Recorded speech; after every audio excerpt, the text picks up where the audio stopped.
All right, everyone, we've got another great show for you today. It is Tipping Points and Puzzle Pieces with Mark Boatwright-Frost of Roseco, which is what I like to call it. And then, of course, myself, president of Roseco, Marwan Cameron. Mark, how you doing today? I am awesome today. Oh, I love it. Why are you so awesome? Let's jump into that first. I have been working steadily at telling our story, and the funny thing is that while I founded the organization, I would do this every day. When I break down and tell the story, I feel so good about the work we do and where we're going and how right it is that it makes me feel great. I gotta give you that. That's important.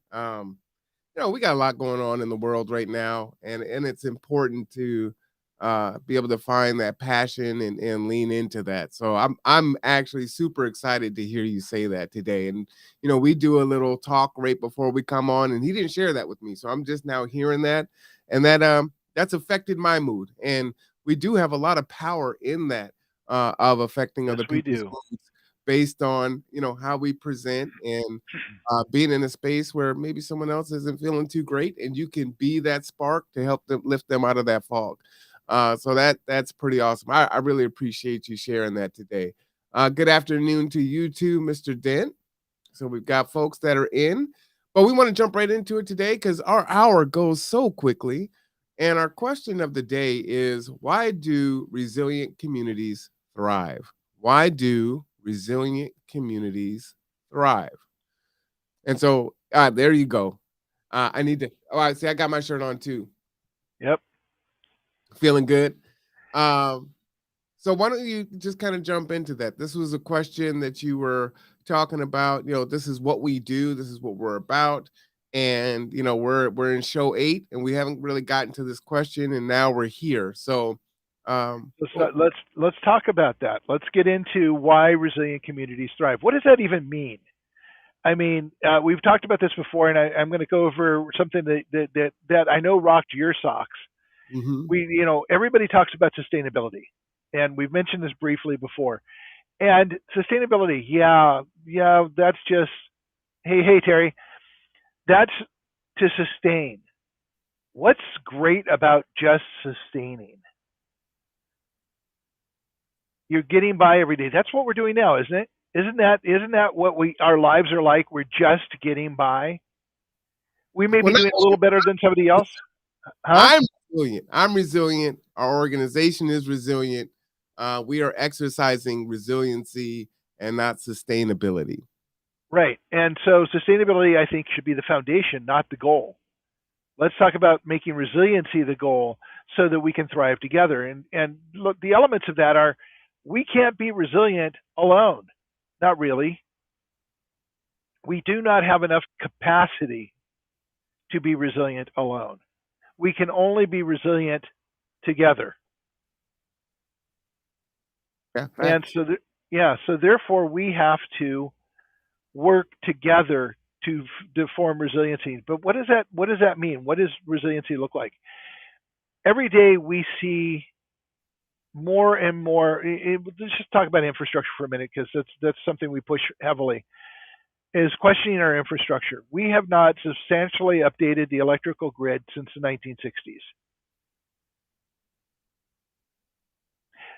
There was a significant article by the Los Angeles Times that said that the Paradise Fire, the campfire, was caused by a hook that they chose not to replace until it wore out and the cable fell on the ground, causing sparks, causing the fire. This is an endemic of let's save every penny we can and not keep things safe so that we can make the most money. It's not a resilient way to think. But in our infrastructure, the point is our infrastructure is not resilient. Our wastewater treatment systems are not resilient. Our power systems are not resilient. Um, their water systems are not resilient. Our food systems are not resilient. And the only way that they can be resilient is for us to come together and demand that they be resilient. I mean, everybody's heard about this. We protest, we boycott. For 30 seconds out of our lives, we do something because it seems to be the right thing to do. But until we come together and decide that our very lives, our very ability to have a quality life depends on us working together and other people having quality lives as well, we won't be resilient. If you don't mind, what I'd like to do is read the definition of sustainability and Okay. resiliency. And the reason why I think that's important is oftentimes we're having a discussion about whatever it is, and we have different understanding on what words mean, right? And so Frequently. right. And it's not a bad thing, right? I mean, I understand this word to mean this. You understand this word to mean this. What is sustainability to you? And Eh, oftentimes we could be saying the same thing, but we're using a different word, right? It's not the same word, but our intent is the same. Well, and frequently I will define a word in the simplest state to challenge the thinking about it.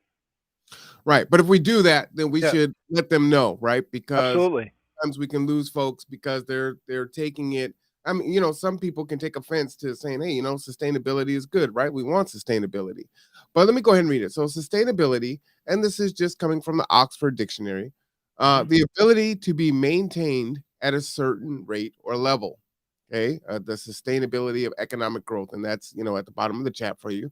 Also, avoidance of the depletion of natural resources in order to maintain an ecological balance. We know that our natural resources are being depleted quickly, and so we need to switch to things like solar and work on all these other, um, sustainable, resilient uh, methods of doing things going forward. So sustainability is maintaining. And what I would say is I agree with this definition here. And when I think about sustainability, what you said earlier was important, right? Uh, you're gonna have to become, you know, stable before you become resilient. So if Right. you're in a place where you can't sustain where you're at, you're not going to be resilient until you can at least get to that point, right? And so that's an important conversation too, because Yeah. some people aren't there yet, right? Some groups aren't there yet. Some situations aren't there yet. The infrastructure is not there. So we have to become sustainable, get stabilized before we can become resilient. So I think that's important. The definition for resilience, let me just pop that up here: the capacity to recover quickly from difficulties and toughness. The often remarkable resilience of so many British institutions. Also, and that was an example. Another definition: the ability of substance or object to spring back into shape, elasticity. And so here, what I love about the word resilience, and that can mean so many more things, right? I think we even go beyond what Hmm. is defined here. But now you're going from a place of, okay, we're stabilized, we can maintain at this level, we're all right. Now, how do we go forward and continue to build from that? And then when things happen, either foreseen or unforeseen, how do we bounce back from that in a quick way and continue to grow, right? And so we Okay. don't So there's a key word here that is probably the third one you're going to put up for definition, go ahead. and that word is capacity. Okay. Just get that in there really quick here. Yeah. The difference between sustainability and resilience is building capacity. And now the definition for capacity, the maximum amount that something can contain, right? Or the amount that something can produce. And so those are the Oxford Dictionary Hmm. definitions for capacity. So go ahead, expound upon on that. Okay. So at a level of sustainability, we may be getting by, but we don't have the capacity to recover from a disaster. Mm, mhm. Okay, let's go back to the infrastructure. Right now, anything happens to our infrastructure, it could be down for a very long time, and that would incapacitate us on Kitsap County, almost 270,000 people. that would incapacitate us tremendously. If we lost power, we lose power frequently for a couple days. Okay, and I don't mean to pick on the power company, but if we lost power here for a week, how would that impact us? And make things pretty hard. We'd have a A lot of, month? yeah. I mean, most of the places I've lived until recently are electric heat. If we're in the middle of winter, like we're experiencing a cold snap right now, we had pea-sized hail hit our house on Sunday. We had frozen grass yesterday and hail yesterday morning. We had frozen grass this morning. If I was depending on electric heat and we lost our power, it would definitely be a three-dog night here, and we would be wearing layers. If it lasted for a week, we'd be in serious trouble, Right. not to mention the food capacity. So our ability to live and thrive depends on our capacity. We do not have capacity to even be sustainable with our infrastructure the way it is. Do you think we can be sustainable with our culture the way it is? With racism, ageism, the inequality, the risk of millions and millions of people being one paycheck away from being homeless? That's Yep. not sustainable. That's certainly not resilient. So we need to come together and change the ground rules that make the situation as it is the way it is. The reason that I say we need to focus on resilience as opposed to sustainability, or we, not even just I, but we say that, is because sustainability being the goal, people seem to think that that's the end goal. And for people to actually engage, it needs to be more than that. They need to know that there's something beyond just sustaining. Though for a lot of people, I'm sure just sustaining it would be a wonderful thing right now. But to get beyond sustainability to something where we have the ability to recover from, where we have some level of security. Mm-hmm. It's interesting, and I don't want to lose the focus here, but what you put in my mind as you were speaking there was how there's so many things to work on simultaneously. So we have people that are sustaining, right? And Mhm. that's a good place to be if you don't have that level of, okay, I can survive here, I'm all right. When you were talking about losing power for a week, right? We're the transportation for the severe weather shelter. So there are people that are out there that are out in that weather now, right? They're not sustainable. They're not in a sustainable situation. Not in So, any way.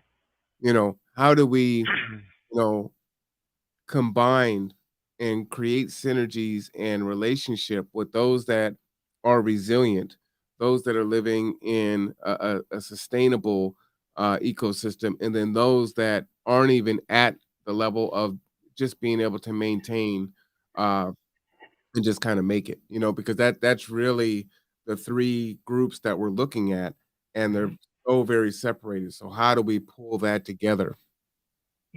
I don't have an answer to that except that to start in the middle, to start with neighborhoods, get people talking to each other, and teach them that we do not go. We personally cannot succeed unless other people around us are succeeding, and show them that that is not just a saying; it is reality. Mm, We all have to. I mean, Kennedy said, a rising tide lifts all boats. Well, our tide is not rising and we need to rise it, but we can only do that together. The way to change everything is to change it together. Again, you've heard me say this almost every podcast. We, the people, are the very first three words of the Constitution of the United States. It didn't say, we believe our representatives will do it for us. It didn't say, we believe that the system will do it for us. It said, we, the people. We have to come together and make some decisions. And until we do, we will continue to be in this unsustainable world. Now, I'm in the process of writing an article, and I'm just going to roughly quote the pieces because I don't have it up in front of me. But nonprofits in Kitsap County around the world do amazing work, and they are addressing really serious. And I'm really not going off the left field. I'm kind of focusing this in. They do amazing work. They are the ones that everyone looks to really address the serious issues we're looking at. And so I ran the numbers in the United States yesterday. I was kind of like trying to figure out what amount of money we actually fund into nonprofits. And I looked at that and I said, well, okay, so we had three in 2016, which is the only number I could get, the most recent number I could get. The gross revenue of the United States was $371 trillion. Hold on, I am going to pull this up because I want to have the right numbers. Yeah, I like it. Okay, Americans gave $471.44 billion to nonprofits in 2020. And in 2020, I said this is the 2020. These are the 2020 numbers. And our revenue generated was $3.71 trillion. So out of the $3.71 trillion we generated, we gave a little less than 4% to the people doing the necessary work, which are the nonprofits. At the same in 2016, nonprofit organizations represented 12.3 million jobs in the U.S., and the population was 323.1 million. There's a little perspective for you. Yeah, wow. So we give less than 4% of our people and 4% of our money to nonprofits who we expect to address the needs of climate change, racism, inequality, environmentalism, any number of things that we look at nonprofits to do. I think that we are doing a disservice, and that we are not we feel safe that these things are being taken care of, but we aren't funding them or manning up enough to get them to do the job. And quite honestly, I was looking at one organization that does music for children, and since 2007, they have helped over 40,000 children around the world be introduced to music and learn how to play musical instruments. And that's fabulous. I mean, it's fantastic. I am not making fun of this. I think that the work they do is phenomenal. But in the grand scheme of things, it's not scratching the surface of what needs to be done. And it can't. Without everybody coming together, or a large portion of people coming together and changing the paradigm. That's interesting because, there's definitely a place for that and it's important. So, as folks are coming together, how do we prioritize what needs to happen first? Because I may not agree with what needs to be tackled first with you as an example. A consensus model.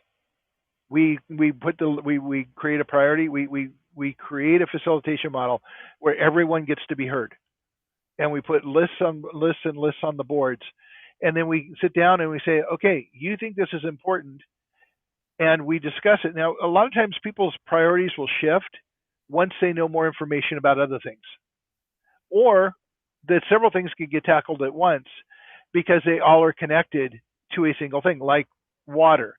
We address water first, we address food. We address wastewater. So the question about priorities is talking with people and say, yes, all of these things are vitally important. And there's nothing not important. But let's talk about how maybe some of these things are linked. And if we address one thing, we can address other things at the same time. So how do we get the voiceless to the table? We're doing it now, aren't we? You heard. No, not yet. I think we're trying. We're trying to. And that's all we can do is one foot in front of the other. We've had thousands of years of divisiveness pumped at us all the time, saying that we shouldn't get along because we're all different in whatever form we're different in the thousands of ways. And we are now trying to turn that page. And we've had the Constitution for 200 years. We haven't even started dealing with racism in a serious way until last century. And we're still not there. but we're putting one foot in front of the other. And the trick is not to expect an organization or the government to deal with it, but to sit down and have conversations face to face. And now we're back to breaking bread and dealing with one neighborhood at a time. Okay. So to answer the question, why do resilient communities thrive? What I would say is collective strength. Absolutely. And it is going to take all of us to do that, right?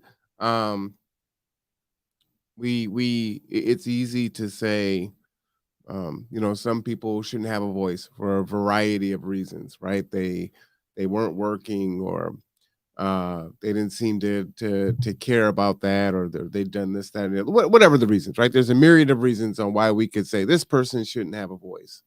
But if we are going to have a true democracy, then everyone would need to have a voice, to make that decision, right? Exactly. And everyone has to have an ear to listen to the voice and make the notes and discuss the priorities. And people have to listen to the reasons.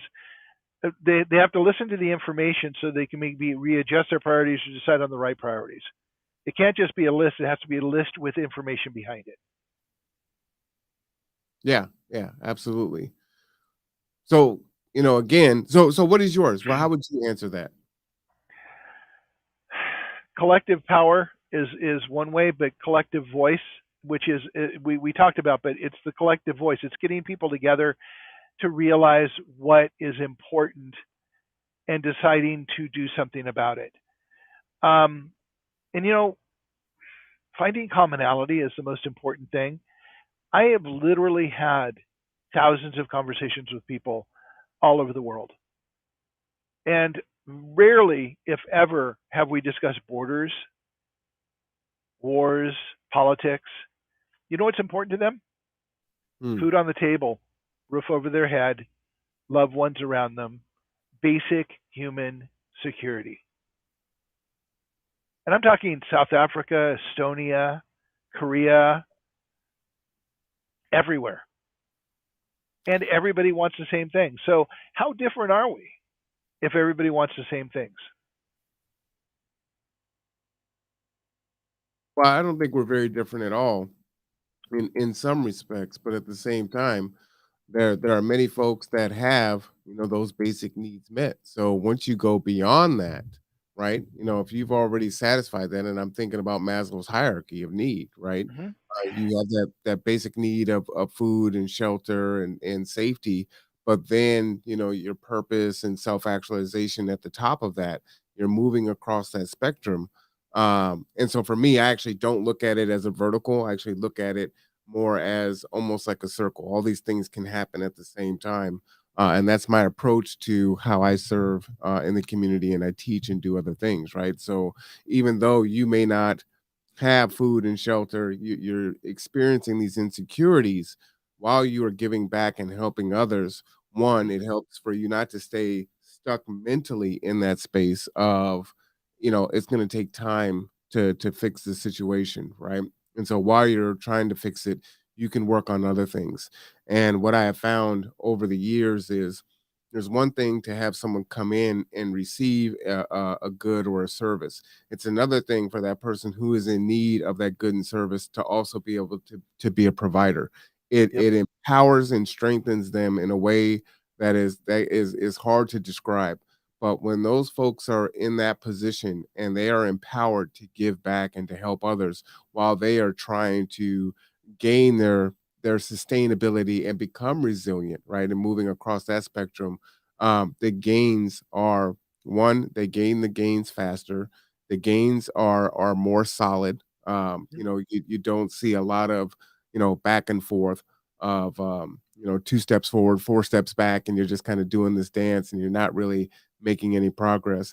And the resiliency, right? That pliability, the ability to bounce back from something that happens, that is also built in while they are trying to gain that sustainability. So it's a really powerful thing for me And not there's to and put there's it. a human drive there for that. I don't think I've actually ever shared this with you, but I did work with the state Department of Vocational Rehabilitation for several years a while ago, and I was working with people with disabilities who most of them were impoverished, and they were looking to the state to help them become employed, or in my case, as I'm working with them, they wanted to become self-employed. So I spent a lot of time interviewing people all over Western Washington, talking to them about what they wanted to do, whether their business concept was viable, um, how they looked about doing it, and to a person and that was all one piece of it, and I did a lot of work with it, but to a person, and without any exception, they all wanted to help and hire other people like them Hmm. and Hmm. create jobs for them. Every one of them, without exception, wanted to help other people up. And that was one of their primary goals for becoming self-employed. Yeah, it's powerful, and you see that in um, oh, I have a loss for the word right now. In the recovery community, folks Mhm. that are in recovery, many times they want to give back because someone was there for them and helped them through, and they want to do that. And then it's really powerful. It really is powerful and very It, effective. it's endemic in the AA Society, Alcoholics Anonymous, that people going through the program become sponsors for other people. Mhm. And the people with good sponsors are the ones who succeed most often. So talk more a little bit about that commonality. I'd like to hear more on that. On which one? About people wanting to help, or? No, just you're answering the question, why do resilient communities thrive? And Oh, okay. your Yeah. your top one was commonality. Finding commonalities with other people. And if we talk about commonalities, we can move beyond a lot of the political, religious, racism pieces of the puzzle, and say, yeah, okay, you want to know who I'm sleeping with, you want to know who I voted for, you want to know what church I go to. Let's talk about food. Let's talk about breaking bread. Let's talk about, how are you doing? How are you doing, Marwan? Do you have food on the table? Are you eating well? Are Yes. you are you comfortable with what you've got? Let's talk about that. How you have shelter over your head? Do you know your neighbors? Let's what do you need, Marwan? What would make you feel more secure and more resilient? For me, health is probably the pinnacle. For me, is if I'm not healthy, I won't be able to help myself, my immediate family, or my friends, or the organization at large. And so that is something that I've been working on here at the end of the year and the beginning of the year. Like that. That is, if something does happen, it is going to require me to be in the healthiest position that I can be in, right? So I can be a use to the group, more than just my mind, right? I don't want to be, this is how I view myself. I'm not saying that this is who people are, but I don't want to be a liability. I want to be an asset in that way where I can contribute in a multifaceted way, right? So you need me to go out and gather food or resources, then I would like to be able to do that. Um, and so being healthy is super important. And so that would be the first thing. The other thing is I do know that I need to continue to build community. The pandemic is definitely an eye opener as to what happens when everything shuts down, right? And I can think back to pre G2, pre steps to success, and running programs and things of that nature when I was more isolated, right? Because that's how I was raised. You don't talk to your neighbors. You don't come to my house without calling first. Well, I still feel that way, just being very private and isolated, right? You go through something that is family business, and that's not something that is discussed out in the open, and you don't seek help. You just kind of deal with it. You'll go and you'll try to access resources, but you don't want to tell people what's going on with your life because you don't want them in your business. And so that was a previous version of myself. And where I find myself now is I do have a great community that I've worked hard to build and to move through that kind of isolationist mindset to more of a community mindset. But I'm not there yet. More needs to be done, and the pandemic again was a very stark eye opener for me that says, "Hey, this should be the wake up call. This was the fire drill, everyone. So it is time for you to get ready. We don't have a lot of time. For the religious folks in the world, they say, tomorrow's not promised to you. It's not promised to you. You need to prepare now. And while it's difficult to try to prepare for everything, you still have to prepare for some things. But if you're resilient, then you're resilient across the board. Right, right. Right. And I think everyone has some resiliency in them. And so that's also important to point out is, the great thing about skills is oftentimes they're transferable. Yep. So you may be resilient in one part of your life and you just need to pull on that and apply it to what the situation So, is. And I talk with that with students all the time where yeah. they don't see it in them and it's you have to pull that out of them. And they're like, oh, okay, yeah, I did do that. I can do that. Yes, I can. So Yes, you can. so let's speak to that. First of all, I want to say that humans by nature are resilient Mm, in and of themselves. We overcome things. It's only when we get rigid that we lose our resilience, mm, and fear will cause us to be rigid. But let's talk about that skill piece of it. You want to know why resilient communities thrive? Because you do something really well and I do something really well, but I don't do what you do well and you don't do what I do well. But together, we create a synergy that does so much more. So if you're going to put a definition up, put the definition of synergy up. I don't think enough people know what that means. All right, let me grab that Because becoming resilient, the act of building resilience builds capacity. The act of talking to other people and having their skills and viewpoints come to the table builds resilience because it gives you something else, a piece of the puzzle. And again, going back to our jigsaw puzzle analogy, it gives you another piece to the puzzle that you didn't have. one. So Absolutely. synergy is becoming greater than the sum of the parts. Marwan does what Marwan does. I do what I do. Together, we do way more than either of us could. Yeah. That's synergy. That's what happens when people work together. This is why resilient communities thrive.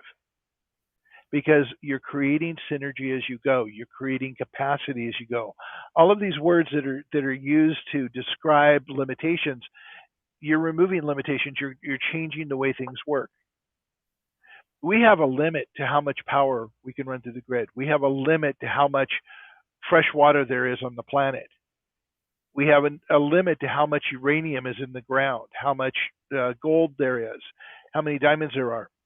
Let's see, the population is 7.9 billion people right now on our planet. It has tripled 3 times in my lifetime, or doubled Mm, doubled 3 times in my lifetime. How really? many? How many? Yeah, doubled Wow. 3 times.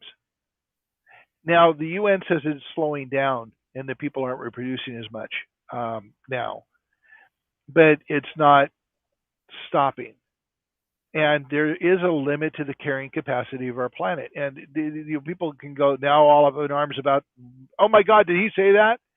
I said, yeah, I said that because we live on one planet with fixed resources and we don't reuse the resources. It doesn't take a genius to figure out that the math doesn't work for that. You can't keep growing the base and expect the resources to be there. We're already seeing the collapse of that at our grocery stores. And we're going to see a lot more of it in the future. Right. Becoming resilient builds capacity. And in that building of capacity, and if nothing else, building relationship and sharing the skills and sharing the workload will make you thrive. But also, let me just plant this little seed, which I think is kind of appropriate. We have a food for all program that we're working to get off the ground. If we get that off the ground, we could create, well, when we get this off the ground, we could create up to 1,000 new jobs in Kitsap County. Mm, That's thriving. right. Jobs that are not shipyard jobs, that are not casino jobs, that are not hospital jobs, which are the biggest employers in Kitsap County. Yeah, I like it. and we create food security at the same time. Now that's synergy. What do we have to do to get to working in that direction?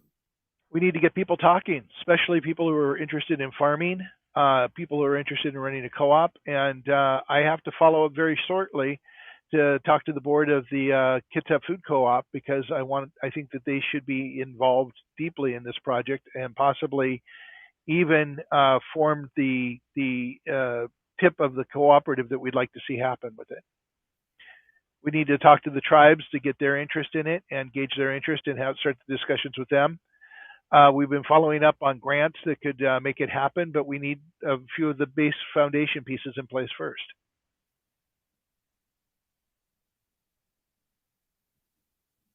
So we're Where, moving forward, but it always comes back to it takes people working together. true. Now, where does the homeless population fit into that? Well, initially, my concept was, and again, this is I want to be very clear. This is concept only at this point, and I'll even give you one of the pieces that causes me pause. Um, Initially, one of the things we were thinking about is that we would put tiny housing communities or small housing communities around the grow centers and make them part of the entire grow center, where we could start training people to grow food and would give them a portion of the food and a salary and help them reintegrate by giving them housing, a meaningful work to do, food security, and income, and to build several of the food grow centers that way. My pause, the thing that cost me because I'm a historian by nature. I read a lot about history. Is that smacks a little bit of the company towns. Company. Yeah, there's a shameful part of our history in the Industrial Revolution where companies built towns for the workers to be in and then Mhm. overcharged them and abused them and made sure they were always poor because they charged more for food. I sold my soul to the company store. The folk song. That's a very shameful part of our history. I happen to know a lot about, and I don't want that to be the mindset of people going into this. I want them to be lifted up, not pressed down. Gotcha. Okay. All right. Which is Well, why I think a cooperative management is better than a traditional corporate management. mhm. Well, what I appreciate about you is that you are willing to put forward these ideas, right? And understanding that the things that you may say, some people may say, okay, I could see that. That could work. And other people like, oh, that's horrible. Why would you say that? You're a bad person. And it's like, okay, we have so many problems to solve. And they're only going to be solved by us coming together and creating the ideas out of that. And an example of that, I had a board meeting yesterday, and as preparing for it, I have my ideas on what we should do in a particular situation, or what I want to do around advertising, or whatever the case may be. And as we opened it for discussion, every single person had a different perspective and something to add to it, and it was awesome. And while I'm making a judgment call and I'm attaching a value on whether it's good, a good idea or not, they really were all very unique and great ideas. And that is the democracy that is really needed, is everyone coming together and then bringing their voices. So an idea that you have brought forth that maybe no one else has thought of, uh, can say, okay, we can build on this, or we can make sure that it doesn't become one of those towns that you mentioned, right? And then we Right. can do this, and this would work. And maybe there would be an incentive if you or in that space and you're kind of working through the program, then you go on to Habitat for Humanity, and then you build a home, and now you own your own home, from coming from homelessness and helping grow food for the community into being a homeowner. Like, I mean, there's so many things that we can build on, and then leveraging the expertise, knowledge, skills, abilities, resources from everyone to do these things. And then that will be a situation where a high tide rises all boats, because the Yep. other part of that saying is, while that may be great, your boat's a yacht and mine is a rowboat with holes in it. So you know there's Yeah.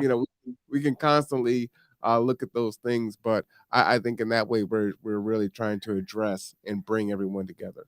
And the core of it though is that as we implement these ideas and we get other people's ideas on the table, you and I have no idea what the future will hold.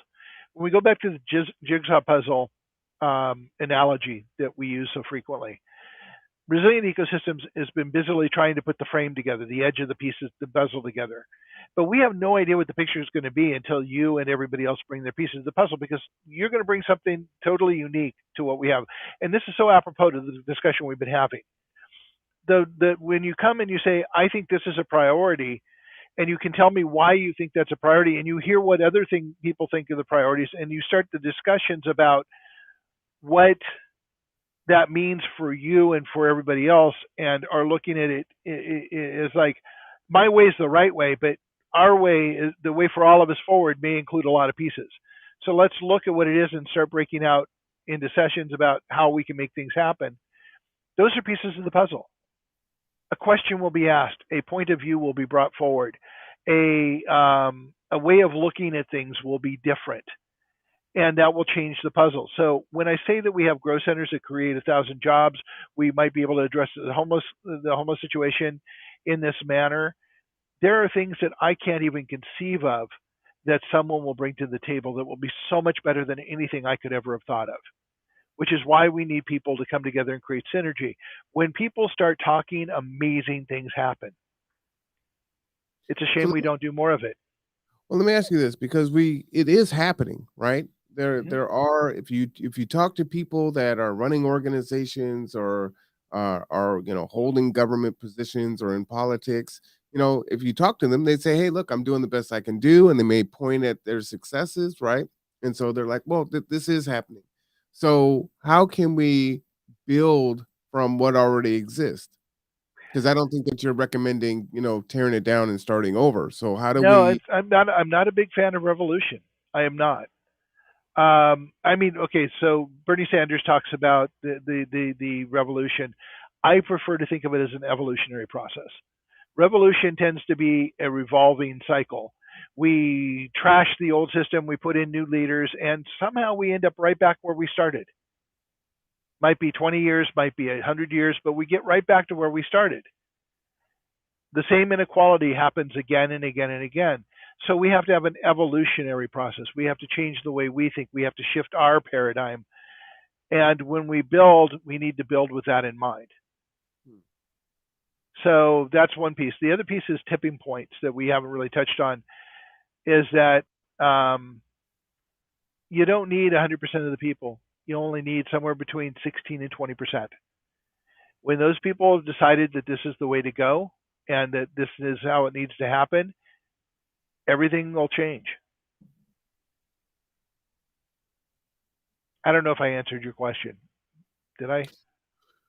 Maybe you give me more questions. So, that's why I like having conversations, right? Because Yeah, it makes you think, and then it makes you, if you're questioning, that's a good thing, right? You're processing information. I come in, that's the whole thing about the puzzle piece, right? You're looking at it from one angle, I'm looking at it from another angle. If you put a 6 on the table and someone sits on both ends of the table, one person sees a 6, another one sees a 9. So it's exactly. perspective. So it's important to have these conversations and talk through it, gain an understanding. you know Again, that's why I wanted to go through the definitions, because oftentimes we have a word and we understand that word in a different way, and there can be opportunities there, but we have to know what we're referring to and what we're talking about when we have the conversation, right? Right. And my So, devil's advocate sense tends to want to throw the word into question even more to make you think about the word and how you feel about it. well, uh I'll leave the devil alone, but you know But my question is, if you're saying that we only need 16%, the tipping point, then do we have a democracy? Is that 16% representative of the true collective? Because obviously you can't get the voice of 400 million people, right? I mean, that's Right. not So practical. let's talk about that for a minute. Yeah. Um, how many people do we have show up for any given election to actually vote? Is it less than a third? It's 32% in the last couple elections. Mhm. So, what's representative? Everyone's voice is welcome to the table. I don't care if you register to vote or not. If you want to come to the voice and bring your piece of the puzzle, bring your piece of the puzzle. Reality is only 20% of the people will bring their piece of the puzzle. Not what I want. I'd love it if everybody showed up and sat down and had the conversations, but that's not how things work. So then my question is there a way to bring that 20% to be representative of everyone?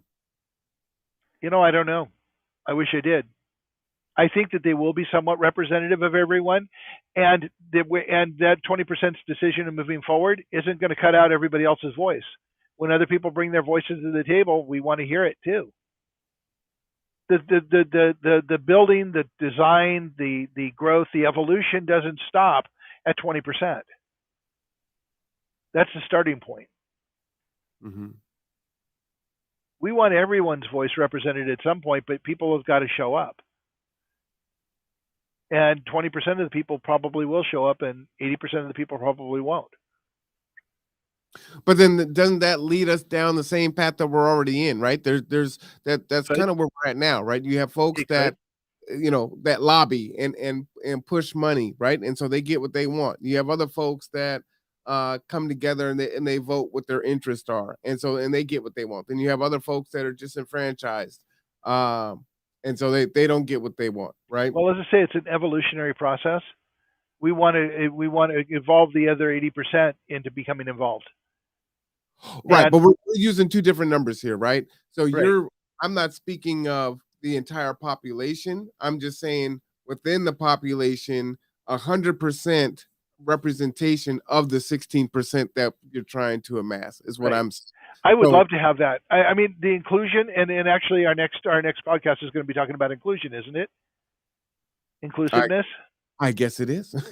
Yeah. So we're going to be talking about inclusiveness, and I think that's a perfect. This is a perfect segue into that. The next conversation is how do we get representation within that 60%, 16% of the 100%? Well, Because good. homeless people have to be represented. They have to be. How that happens, I've got no bloody idea. I'm hoping that somebody else, maybe Martitha, maybe somebody, maybe you, maybe somebody else in our circle of people that we are working with, will have a better idea than I do. I Well, had I think somebody challenge me. I had somebody challenge me this morning saying, "Well, what makes you the expert?" And I said, "Did you ever hear me say I was an expert?" By the way, my father's definition of an expert is a discontinued drip under pressure. okay. An expert.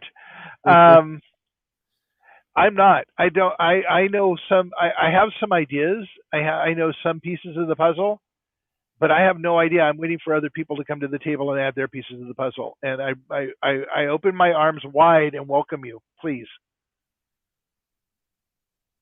So as we talk about that conversation next week, I'll pull myself back from it. But that's an important one for me. Is just Yeah. to seek out a full representation with the tenacity that it really needs. Like this Yep. doesn't work unless everyone is there, right? uh and so it sounds like, and we'll get further into this next week, and I look forward to reading what you're going to put on Facebook and in your thoughts and your reflections for people to read. So please do that. I'll put the access to that up for everyone to follow. Okay. But it sounds like to me, one of the things that has to happen is really going forward and seeking those folks out, right? We can't say, and I tell my group this, right? Like, hey, we've got this great business, right? We offer these great services, but we can't sit back and just sit here and say, well, our business is so great, they should just be flooding in, right? You've got to go out there and you have to go and get the folks. And I give a shout out to the Bremerton Housing Authority. Patty Lent appointed me as a commissioner for the Housing Authority some years ago.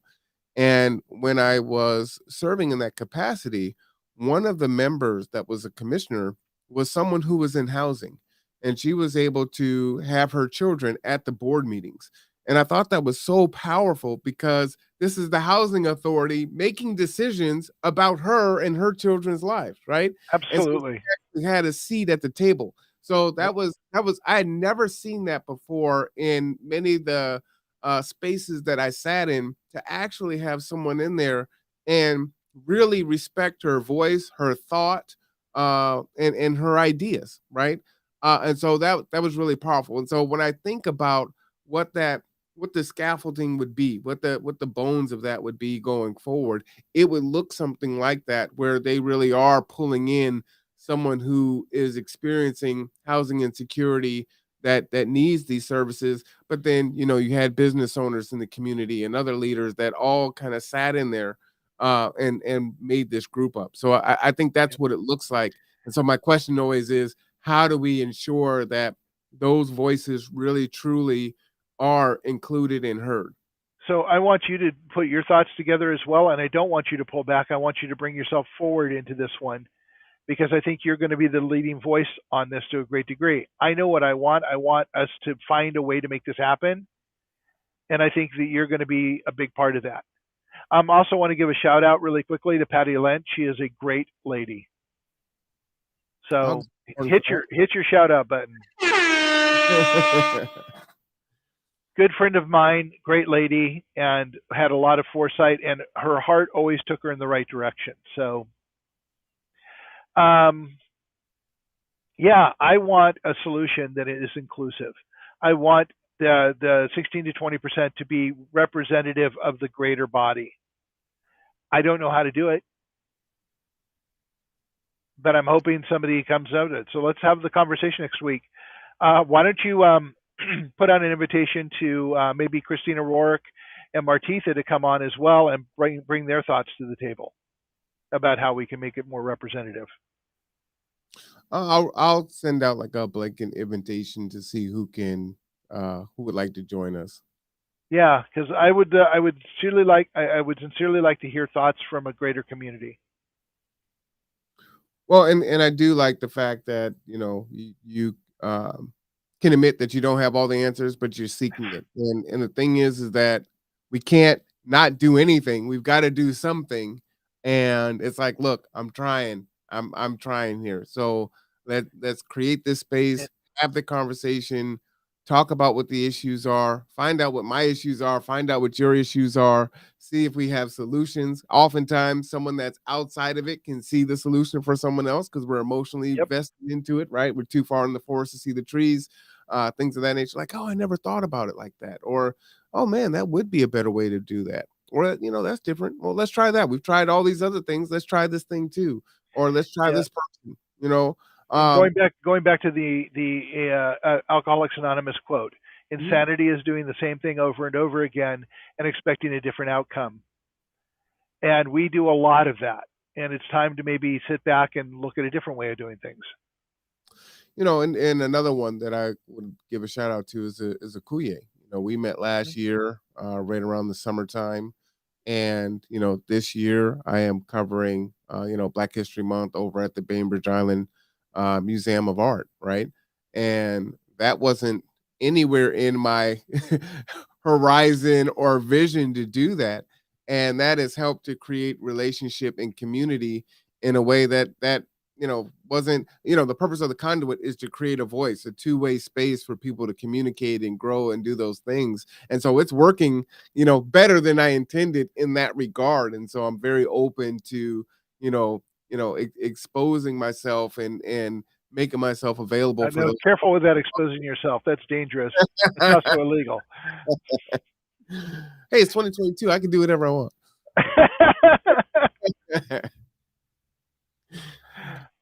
But it is great, and it's and it feels good to be a part of something, for people to call on you and see if you want to be a part, and how you can, lend your knowledge, skills, and abilities to the mission, or what's going on.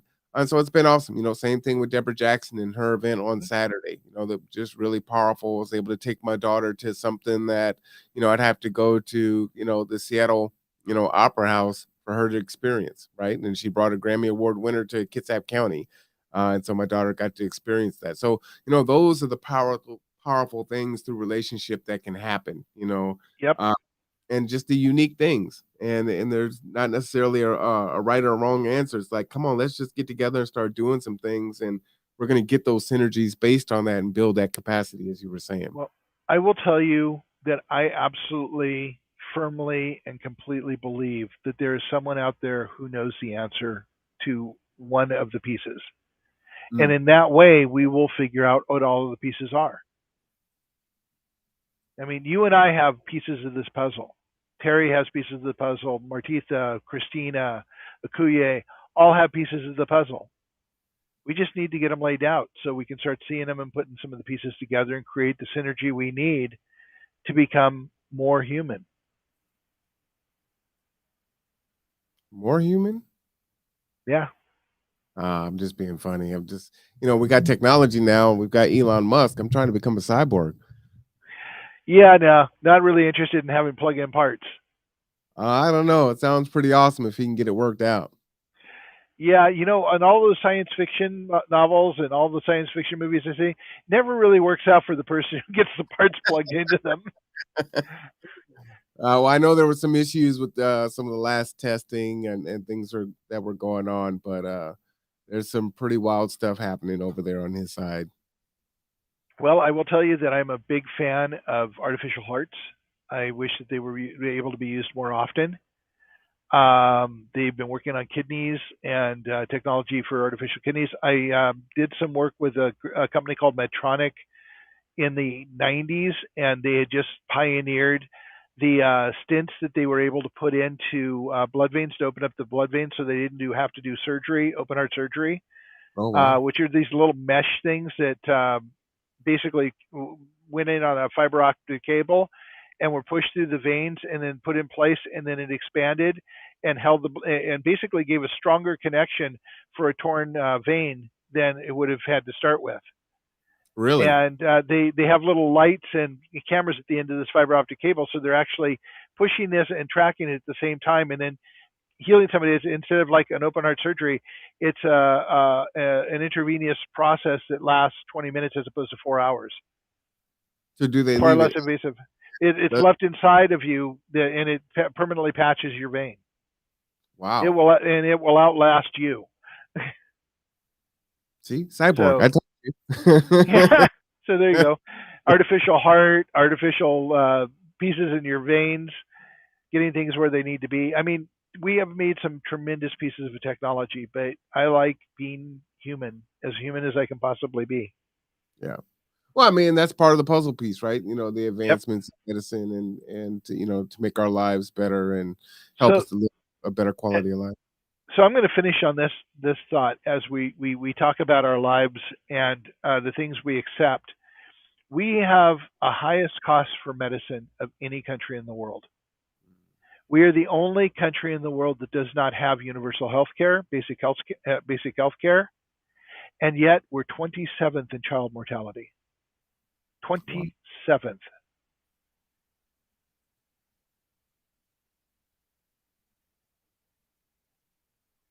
That's just more expensive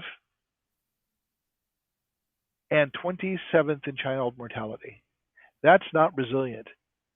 That's going the wrong direction. Wow. Well, that's a sobering thing to end the show on as we are Yeah. ending the top of the hour. Again, you can follow Roseco at www.roseco.org. If you want to reach out to Mark at roseco.org. The Facebook page is https www.facebook.com/Roseco projects. Is there anything that you wanted me to add there? Um, right now, Facebook is giving us a minor amount of hell about our Kids Up Resiliency Project page. It's up about half the time. They have technical issues, whatever that means. Hmm. It's been going on for about 2 weeks. I'm hoping they figure out what their technical issues are and resolve it. I don't know what the deal is. I don't have anything that's Facebook violation on there, so I don't know what the deal is. I can get to other pages, but I can't seem to get to my own. So if you're interested in what we're doing, look for Resiliency Rocks on Facebook. It's the group, and most of the interesting stuff happens there anyhow. Got you. All right. So with that, we are going to conclude our show, and next week we will be talking about what again there, Mark? Inclusion, Inclusion. All right, I love it. So I hope, representation, inclusion, and the things that keep us apart.